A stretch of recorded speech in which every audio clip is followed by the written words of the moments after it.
Students, today's topic is human capital formation. हम जब भी कुछ प्रोड्यूस करते हैं उसमें पहली इनपुट ह्यूमन की है। ह्यूमन है जो उसके अंदर पहला इनपुट देता है, चाहे वो एज एन एंटरप्रेन्योर उसमें काम कर रहा है, चाहे वो उसमें एज अ लेबरर काम कर रहा है। So human beings are all involved in the process of production, we all know this. लेकिन कौन सा ह्यूमन बीइंग ज़्यादा बेटर परफॉर्म कर सकता है in the process of production, that also matters. अब इस ह्यूमन बीइंग को ज़्यादा यूज़फुल बनाना है हमें for the process of production, तो हम इसके लिए सबसे पहली चीज़ जो चाहते हैं वो ये कि ये ह्यूमन बीइंग हेल्दी होना चाहिए। अगर ये ह्यूमन बीइंग हेल्दी नहीं होगा तो ये उस प्रोसेस ऑफ प्रोडक्शन में उतना कंट्रीब्यूट नहीं कर पाएगा जितना कर सकता है। उसको बार बार छुट्टी लेनी पड़ेगी क्योंकि वो बीमार हो जाएगा, या वो ज़्यादा घंटे लगाएगा किसी भी काम को करने के क्योंकि वो जल्दी थक जाएगा। So there are so many things which happen when we are unhealthy, so that we are not able to provide our best for the process of production. So therefore this individual has to be healthy. So पहली चीज़ हमने ensure करनी है कि ये इंसान healthy है। सो जो first input हमारी हुई, एक important input in the process of production, जो ह्यूमन है उसको ह्यूमन कैपिटल बनाने के लिए पहली चीज़ जो चाहिए वो है उसकी health, that the person is healthy. अब ये हेल्दी है लेकिन सिर्फ हेल्थ से बात नहीं बनेगी। अगर वो एजुकेटेड नहीं है, पढ़ा लिखा नहीं है, वो छोटी छोटी इंस्ट्रक्शंस भी पढ़ नहीं पा रहा है, तो उसको दिक्कत आएगी। अगर उसको ज़्यादा यूज़फुल बनाना है प्रोसेस ऑफ प्रोडक्शन के लिए, और ज़्यादा यूज़फुल बनाना है, तो उसको कुछ ना कुछ स्किल्स सीखने पड़ेंगे, उसको एजुकेशन लेनी पड़ेगी, कोई स्किल्स सीखने पड़ेंगे जिससे वो ज़्यादा प्रोडक्टिव हो पाए, ज़्यादा कंट्रीब्यूट कर पाए इन the process of production. Education के साथ उसकी प्रोडक्टिविटी बढ़ेगी, टेक्नोलॉजी को ज़्यादा बेटर यूज़ कर पाएगा, टेक्नोलॉजी के साथ अपने आप को अडेप्ट कर पाएगा। सो ये एजुकेशन एक बहुत इम्पॉर्टेंट इनपुट हो जाता है किसी भी ह्यूमन बीइंग को ह्यूमन कैपिटल में कन्वर्ट करने के लिए, जिससे वो ज़्यादा प्रोडक्शन दे पाए, ज़्यादा प्रोडक्टिविटी हो, नई सोच बने उसकी, ज़्यादा एजुकेशन के साथ वो इनोवेटिव हो पाएगा। सो इन सब चीज़ों का जो पॉसिबिलिटी है वो तभी होगी जब वो एजुकेटेड होगा। So the next important input required in order to make a human capital is education।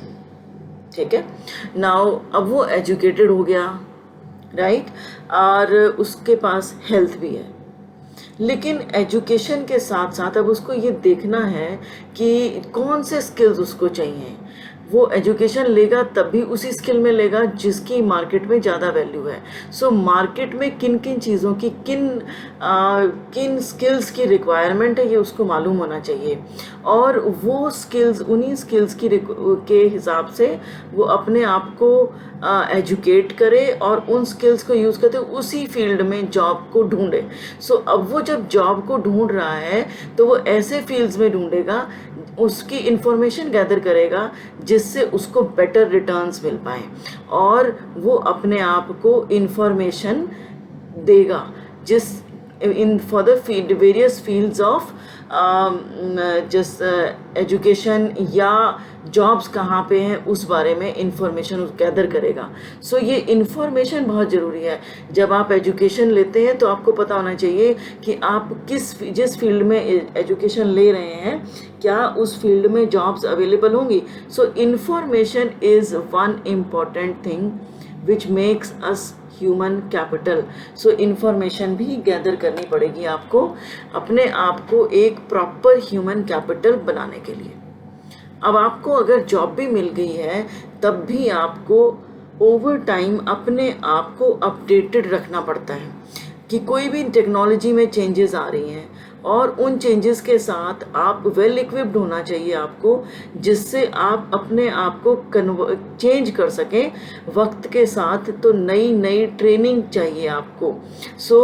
You have to train yourself in various fields, और इसको हम ऑन द जॉब ट्रेनिंग बोलते हैं. while you are working, still you have to train yourself for whatever is happening in the field of education.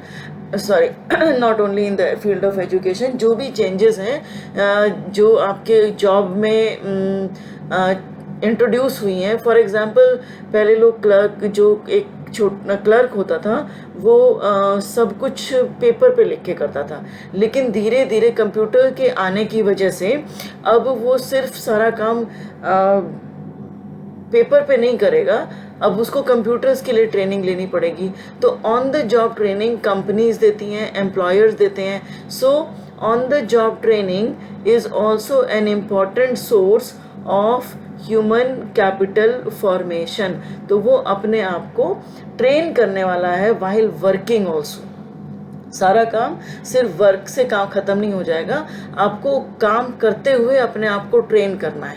जैसे आज आप देखोगे कि एजुकेशन के फील्ड में भी simple black board and chalk से काम नहीं चल रहा है. टीचर्स को अपने आप को ट्रेन करना पड़ रहा है, जिससे वो नए चीज़ें सीखें और नई तरह से एजुकेशन दे सकें. पहले किसी ने सोचा भी नहीं था कि आप ऐसे फ़ोन पे, लैपटॉप पे, कंप्यूटर पे बैठ के अपने आप को एजुकेशन प्रोवाइड कर सकते हो. सो ये सब ऑन द जॉब ट्रेनिंग जो आपके टीचर्स की हो रही है, उसके थ्रू पॉसिबल है. नाउ अब आप एजुकेटेड हो गए हैं, आपके पास इंफॉर्मेशन है, आप हेल्दी भी हैं, लेकिन कई बार क्या होता है कि जिस एरिया में आप रहते हो वहाँ पे अच्छी जॉब अपॉर्चुनिटीज़ नहीं है. So you might want to go to some other place and work there. So आप माइग्रेट करने के लिए आपको रेडी होना पड़ेगा, मूव करना पड़ेगा. ये मूव करना भी बहुत बार इजी नहीं होता. इसके अंदर आपको बहुत कुछ साइकोलॉजिकल कॉस्ट इन्वॉल्व होती हैं. For example, if you are living in Delhi but you are able to obtain better jobs in, let us say, Bangalore, so you will have to move to that place. but इतना easy नहीं होता है. so migration की भी एक अपनी cost आती है. एक इमोशनल कॉस्ट है, एक साइकोलॉजिकल कॉस्ट है, और बाकी फिजिकल मूवमेंट की कॉस्ट तो है ही है कि ट्रांसपोर्टेशन की कॉस्ट आएगी. So another important thing which adds to the making of human capital formation is migration. So आपको बहुत सारी चीज़ें करनी पड़ती हैं in order to make a human being, convert a human being into human capital. So ये सारा process जिसमें आपने उस ह्यूमन को ह्यूमन कैपिटल बनाया, उसके लिए आपने इन्वेस्ट किया एजुकेशन में, इंफॉर्मेशन में, हेल्थ में, ऑन द जॉब ट्रेनिंग में और माइग्रेशन में. इन सब की इन्वेस्टमेंट की वजह से अब ये जो एक सिंपल ह्यूमन बीइंग था, अब वो एक ह्यूमन कैपिटल बन पाया and he is ready to work. So this is the meaning of human capital formation. So पूरे प्रोसेस को ह्यूमन कैपिटल में बनाना है, तो वो प्रोसेस ह्यूमन कैपिटल फॉर्मेशन कहलाता है. और ये जो हमने आप 5 चीज़ सीखी हैं which make him human capital, they are the sources of human capital formation. I hope you've been able to understand.